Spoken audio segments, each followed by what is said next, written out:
So, catch y'all up. Let's do a recap here. Yesterday, y'all got left out on a bunch of stuff that happened yesterday afternoon. Okay, so about 3 o'clock, I'd finished cutting with the rubber tire in the video y'all are watching today, and I'd come out and I told Michael, you can go get your diesel and everything, and he pulls up on the road, drops his drag, pulls out on the road, you know, and oil is just, I mean, pouring out underneath this machine. I was like, oh crap. There goes our early day. So it was 5 o'clock last night when we finally got the skidder fixed. What ended up happening was there was a piece of wood somehow or another kicked up underneath the tire somehow or something. Either way, I don't know how it happened. All I know is a piece of wood kicked up, and right where your turn cylinder is on the skidder on the right side of the machine, if you're sitting in the machine looking forward to be the right hand side, a piece of wood went in that plate, bent it, and went all up inside there, and we missed it. And then when we missed it, it let another stick sometime yesterday go up in there and hit one little line about as big as my pinky finger. It hit it and knocked it loose. Thankfully it didn't break it. Who knows where the other end of that line goes, but if you have a John Deere skidder and it's an L model, not an L2, I highly advise you to take extra care of those little guards around that cylinder, because underneath your turn cylinder there's like a, I don't know what it is, it's almost like a distribution block or something, and it's round though. It's like a round tube thing, and it has 2 or 3 fittings coming off the end of it, and it's so close together you can't stick your finger in between them. And when it's in between them like that, you can't get a wrench on them. We ended up having to take hammers and cold chisels to get it back tight once we got it, you know, close. And anyway, we got the skidder fixed late night last night. Didn't get to show y'all any of that. We were all frustrated and greasy and everything else, so y'all didn't get to see any of that. And we got here this morning. We had to jack the cab over last night because we thought it was somewhere under it, you know, somewhere else, and then by the time we found it, anyway, we had to put the cab back down this morning and put all that back together. We got that tended to, and then see, Michael, while we was waiting on those plates to be delivered, because Dad had to go to the dog store and get the plates for me and run them out here to me, Michael's been running loader, I was running loader some, got the rubber tire filled up. I was thinking about going and cutting, but I come out here looking at my ground and going to do some videoing for y'all, and the woods are really starting to sponge up. They're calling for 1 to 3 inches of rain tonight, like 80-mile-an-hour winds and tornadoes and stuff. So I'm probably going to start shutting Matt down here in a minute and let the skidders get, because let's see what time it is. It's 10 o'clock. I don't know how we're going to work it, because the access is, we don't have enough trash here to get them set up, and that's one of the things with second thinning is you don't have the wood out of your, because when you're cutting accesses in first thinning, you use that wood to build your mats there. When you second thinning, there is no mats, so you're just having to fill it full of trash, and there's not enough trash, and you don't have the wood to, let me rephrase this carefully here, because it can be done, but there's just enough of a slope up here where we're working that my machine is not going to stay on the ground, on the wood. Besides that point, I don't think the ground will support matting here. It was done that iffy. Y'all saw what we were doing the other day. The ground is done spongy, mushy. I wish I could spin y'all around real fast and show y'all what it's doing underneath the skidder. It's just rolling, and when it's rolling like that, there's no, I don't know. It's just, we're in one of those spots where I can't really mat. I don't have enough trash coming off of my timber to build an access road. And even if I did have a bunch of wood on the ground cut and then bunched up here tonight, I don't think I can work tomorrow anyway. My trucks could haul But the weather that they're saying is coming in, we're gonna go ahead and let the crew take off. We don't want them being away from their families and something comes up and they can't be there to help them if severe weather does get them. So it's just, you're in one of those places here where it's just a crapshoot. So I don't know. It's frustrating, but I mean, we've had a good week considering we moved, so we're not worried about that. It's just we're just in one of those places here where you can't really prepare yourself for the rain. You just got to work to the rain, then see if you can find a hill here, because we're working the flat part right now, and see if you can find a hilltop that you can work a day, half a day, something like that, and then come back the next day, and then you'll be able to work a little bit further down the hill, So it's just a different type of logging here than what we're normally accustomed to doing at home in our flat ground. This is more of a traditional style. This is more of what most people do, except we're doing it with track machines and dualed out skidders and cutters. I mean, we're going to go a lot further than if this was single tire. If this was a crew that didn't have duals on, they'd probably done be shut down. So I don't know. It's just one of those things, y'all. So I'm going to be down here shooting some of the skidders, and then I'm going to go down there and I'm gonna find Matthew, and I'm going to see how much we got on the ground, and we're going to shoot a little bit with Matthew working, and then I'm going to have to go get back on this loader and get, help Mickey get some piled up. So anyway, y'all hang tight. Watch.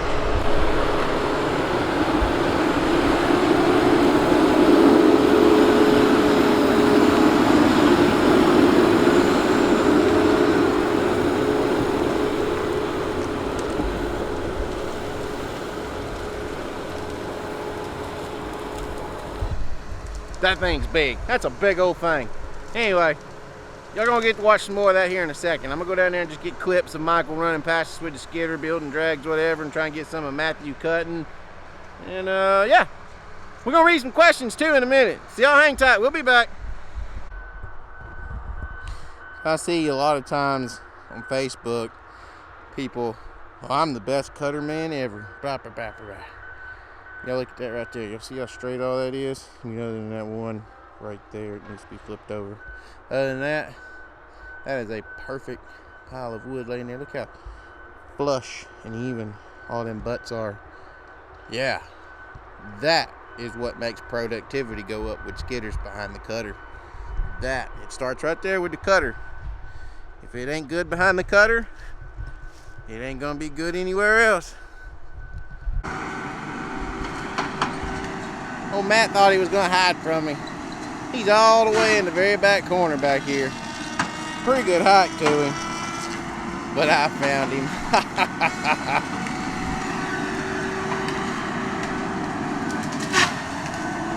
So y'all see how it looks like the camera is, let me see if I can, like it looks like the camera is leaning like this. That's how much it's leaning here. That's why we can't mat this wood.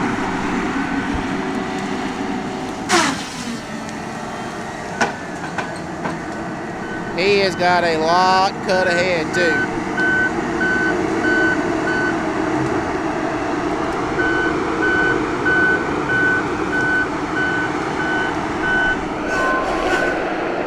A lot cut ahead.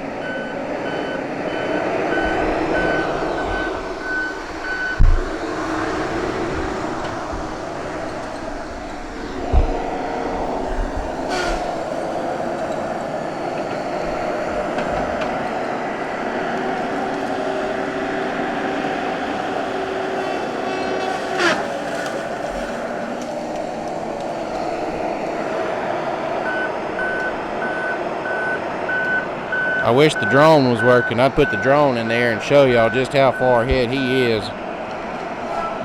I'll give him that. I don't know what he started doing different. He's a little thin on his thinning down here. That's going to be part of it. You cut more, it takes the skidder longer to skid it, but it, for the most part, It all looks really good. The boy's done a real good job on this one here, getting ahead. But let me show y'all something. All right, I don't have a map here to show y'all. He's gonna get out and dig his trash off. Oh, no, he's getting his lunch out. That's what he's doing. Y'all watch this. If I'll stop wiggling, y'all.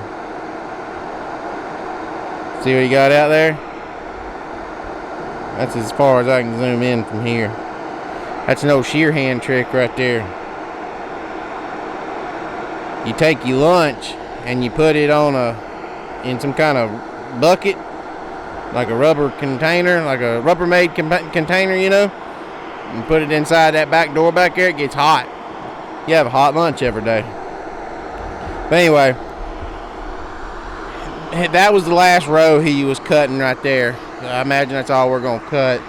I mean, I honestly don't think I'm gonna let him cut anything else today. It's 11:18 now. I don't think I'm gonna let him cut anymore. But y'all see how it's got this open spot right here? All this openness, and then it picks back up right there. So what this is this is gonna be labeled as an SMZ. All that timber on the other side over there, that goes on top of the hill. Funny thing is, this is gonna be buttoned up to the track that we cut back in May here with the really bad stuff. If any of y'all been around that long, y'all know what I'm talking about. Anyway, this is an out piece up through here. So he's gonna leave all this here. This is our access road getting in here. They may have possibly crossed this right here when it was dry, but I'm not crossing it there. So anyway, that was the last little bit there, and then you can see where it gets darker back over there again. That's gonna be some more of our stuff to go get, but all that's gonna go that way to another set. So anyway, Matt done come up on us eating his lunch. What you got there? Mexican spaghetti. Mexican spaghetti. I see you stole my idea of sticking it in that back door back here. Alright, y'all hang out. We'll be back in a minute. Just going back over some comments from the other day. The past few days, actually. Right, y'all see that truck backing in. We'll let y'all watch him load this truck while I'm talking. So we're having to put like 26,000, 24,000 pounds of timber on the back, and then we're overlaying it with timber for the front. It's you know, this is what we call butts ahead loading. It's just what you got to do when the timber's not really long enough to get your weight on, going just all of it straight to the first bunk up there. Whoop. Trying to find my place where I was at the other day. I'm gonna end up missing some comments, so I'll just go back through, and the ones that I've seen like within the last week that I haven't answered, I'll screenshot them and save on that. Anyway, we'll just kind of read off what we got here. Tom Freeman wants to know, how much do I get docked for bark in a day? I know when I used to when cruising timber, you take one, leave one, take one, give one. Not real. I mean, I guess he's meaning, you know, am I dock weight for bark? I'm not sure, because the bark is a byproduct of the, you know, of the mill. They run this stuff through a debarking drum before they chip it. So I don't know if that's what he's talking about or not. But anyway, no, I don't. To my knowledge, we don't get docked, or if you are docked, it's already figured into my price that we're paid beforehand. Hayes Hunt wants to know, what's the cost per ton to operate my chambers? Short answer, a little under $5 a ton. That's including the cost of chains. That's chains and diesel at today's diesel price. I will be doing an in-depth review on that kind of stuff soon. I'm trying to get my hands on cost per ton for all of this mess. I think that'd be great. Lee Cooper says, congrats on 3,000. Glad to be one of them. Old welder had the fire axe cutting and using the mud hole to cool off the scab. Cool bean, certainly not his first rodeo. This was back whenever we was working on the welder, the skidder grapple, when we had the welder out. No, that man was a welder inspector on several pipelines for, I think, like the last 15, 20 years, something like that. So he really knew his stuff. Good guy, real friendly. It's the first time I got to meet him. He does a lot for us, and real good dude. Darius Cash says, I love it. Keep it up. Appreciate the support. Very skilled operator, says Caleb Newton. Does the skidder always beep? Yes, the skidder always beeps going in reverse. You can unplug it, but if we get an ocean inspection, that's not going to be good. Johnny Holland says, reminds me of one of those cold, dark, dreary days when it was just sloppy enough to make a mess, but not sloppy enough to have to stop working. As a driver, we would go as far as we could with the skidder, and they would drag us to the turnaround at the loader, then drag us to the road. Georgia red mud was slippery as glass. Owner would take the dozer and scrape the top layer of mud off from the yard roads. I drove 65 miles to the woods one morning and waited for the first truck to go in. Took him 2 hours to come out. Boss said, don't come in here. Went home empty-handed that day. Thanks for the ride. Yeah, we've had that happen a few times, that's for sure. Appreciate the comment, and thanks for watching.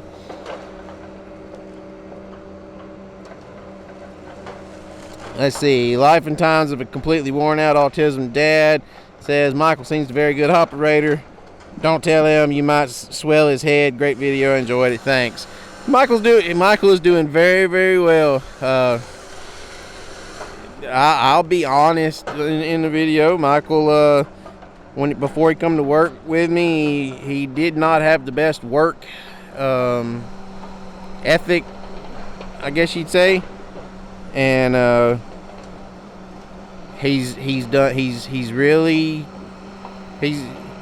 turned over a hard-working leaf, I guess you'd say, and he's done really well. He's well more than impressed me with his skidding abilities. Very happy with the way he runs my skidder. Let's see. Jim Richards wants to know what's the difference between a dual arch and a single arch. A dual arch means, like, you look at my skidder and it has a bottom boom and then a top boom connected to it. It pushes forward and backwards and up and down. You know, it goes horizontal and vertical movements. Whereas my if you have a single arch, I think Logger Wade has a single arch on his job. All you have is the bottom arch where it goes horizontally. That's the difference in that. Dual arch is you can carry more wood, stuff like that, build bigger drags. There's lots of advantages to having dual arches. You can get the wood up higher off the ground, so it's dragging less, burn less fuel, all kinds of stuff.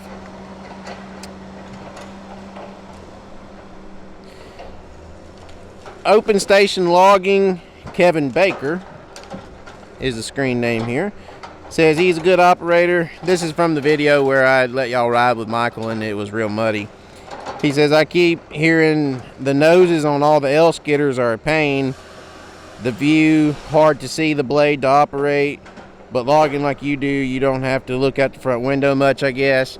I mean, it is a little bit more difficult to see out the front if you're looking directly in front of you, because the noses are extremely long, but it's not that bad.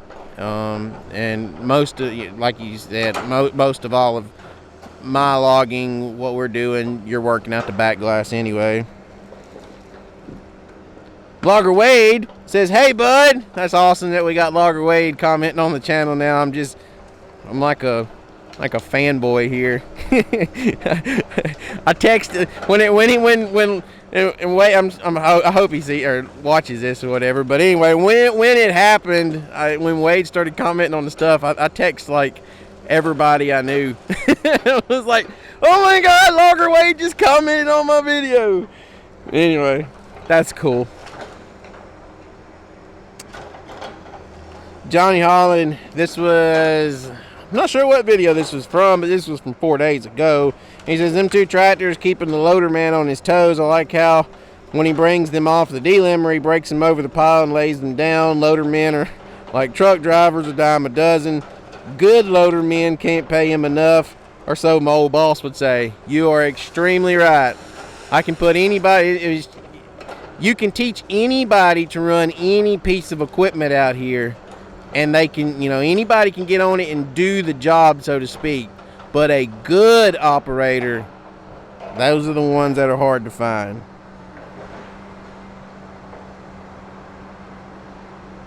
Andy Cobb says, stack it up. It ain't going to rain forever. Dual's coming in handy. Y'all doing good. We appreciate that, Andy. That's right. It'll dry up. Last year it took it till about May before it started drying up. But it'll dry up eventually. That's right. Gordon Bright says, as much rain as y'all have had, you've been fortunate to be able to work in the woods. Say one thing you try to work, if all possible. Have a good one. We appreciate it. Yeah, we do stay very, very steady. We work a lot when others aren't, simply because of our relationship with the Hancock people and having the ability to work wet ground with track machines and dual skidders and everything like that. I'll fuss about having the mat and stuff like that, but when it comes down to it and it's either you work or you go home, well, we do a lot of matting then. So anyway, we're going to go ahead and kind of wrap this one up. Watch Brady over there getting that truck trimmed up. Gonna wrap this one up. We'll be back in a minute. We got one more truck to load for today. It's gonna give us 49 for the week. With the bad weather that's coming in, we're gonna take off tomorrow. We're not gonna do anything on Saturday. We don't want the guys being out here because the bad weather's supposed to come through here about 6 a.m. Saturday morning, and we don't want the guys being here at work and then something take place at home and then they need to go home. We want them being home with their families and making sure everything's safe on their home front. So we're just going to take off tomorrow. We'll be back Monday. It's supposed to rain all next week, so who knows what kind of exciting stuff y'all going to get to see. Y'all hang tight. We'll be back in a minute.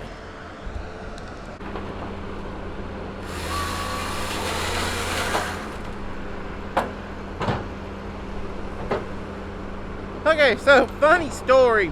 I told y'all a little bit about it. I hinted at a funny story that happened the other day when we was getting cleaned up and moved from our last track. 13 years, working on 14 years of logging, I've never had this happen to me, ever. So we're packing up our stuff, we're getting ready to move. The only thing we had left was mat trailer, 2 loaders, and Michael's skidder. Mickey's picking the mats up out of the ditch to get them ready to load, and guy pulls up, goes to blocking our skidder, taking pictures of the work truck sitting on the edge of the road. There's nowhere to put it, and he blocks a school bus and takes pictures of the school bus being blocked and was trying to say he was going to turn us in for blocking the parish road and all this other stuff. And somebody asked me the other day what was a parish road. If a parish road is the same thing as a county road. Yes, it is the exact same thing as a county road. A parish road is just Louisiana has parishes. We don't have counties. So parishes are, exact same thing as counties, just called something different. And, it's just your little back roads, rural roads, stuff like that. Anyway, guy pulled up there and he blocks the skidder in.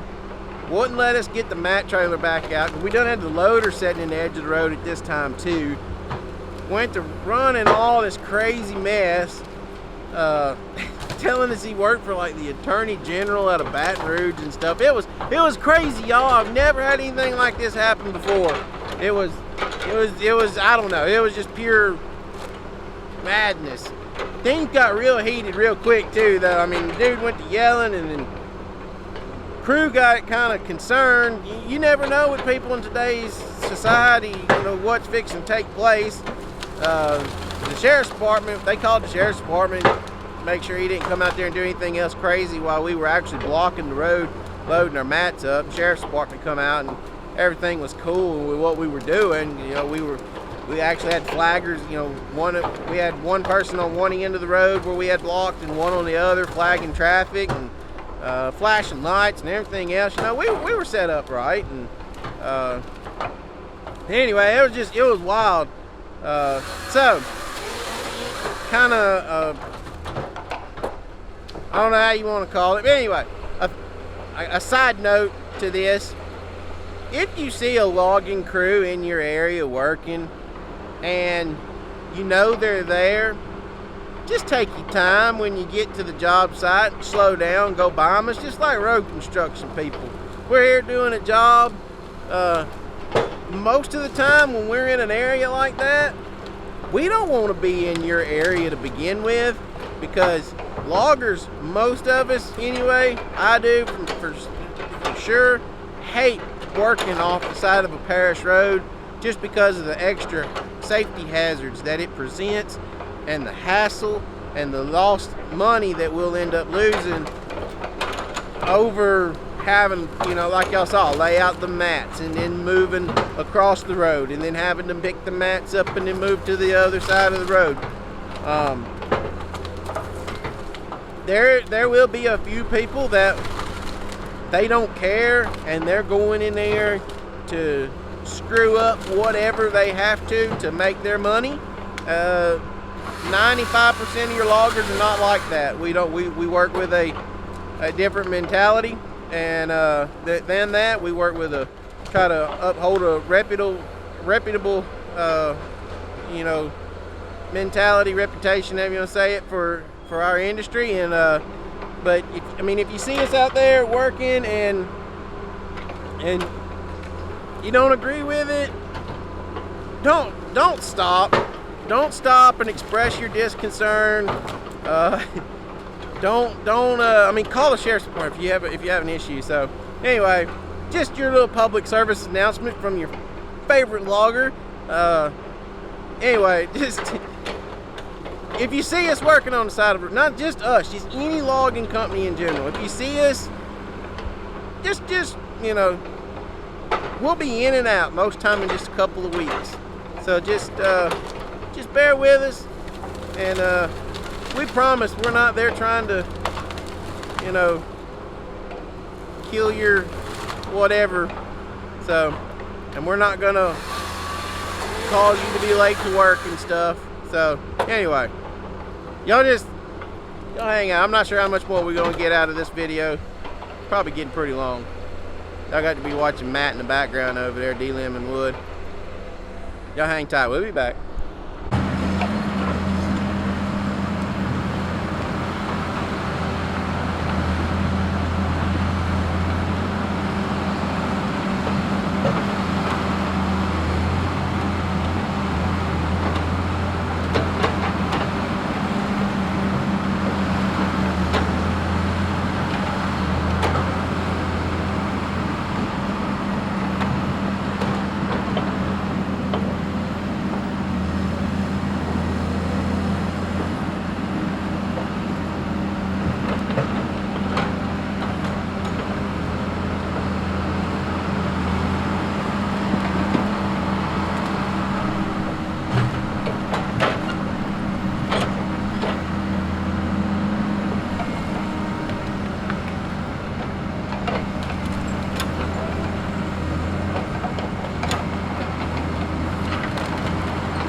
Well, something's missing.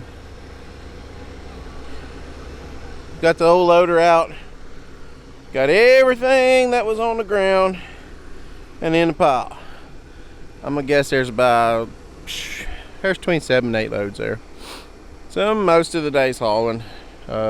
Monday, if we can't work the woods. So that'll give us time to be finding somewhere else to go and yada yada yada yada on down the line. So yeah, we're doing diesel, and like I said, we got this out of here. We got the loader out because I didn't have mats down on it or under it, and this ground, you're not gonna, you'll get it out, but it, you know, 30 seconds to hook up to it like it is right now versus pushing and pulling and 2 skidders and then loader pushing, and yeah, no, screw that. It takes a few seconds, grab it, jerk it out, take it down the road, get it to a safe location, dry. So anyway, we're gonna wrap this one up. Appreciate everybody for watching, hanging out.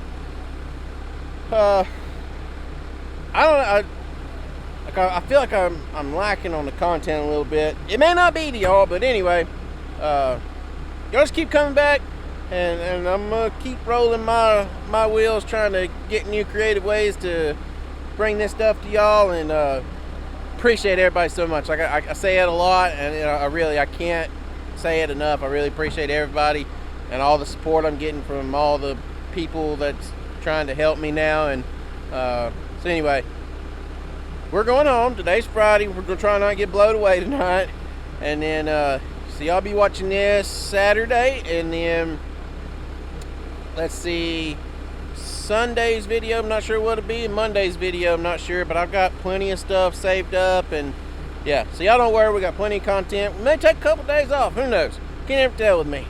That's one thing I'm not gonna do, is just cram stuff out that I don't feel is quality. I may not feel like it's as good as some of my other stuff, but it's still going to be good content for y'all to enjoy. It's not just going to be just something to say I published a video. I'm not doing that. But anyway, y'all keep coming back. We're going to keep making these videos, and y'all be safe wherever you are, and have a good weekend, and we'll catch y'all Monday probably. We're out of here.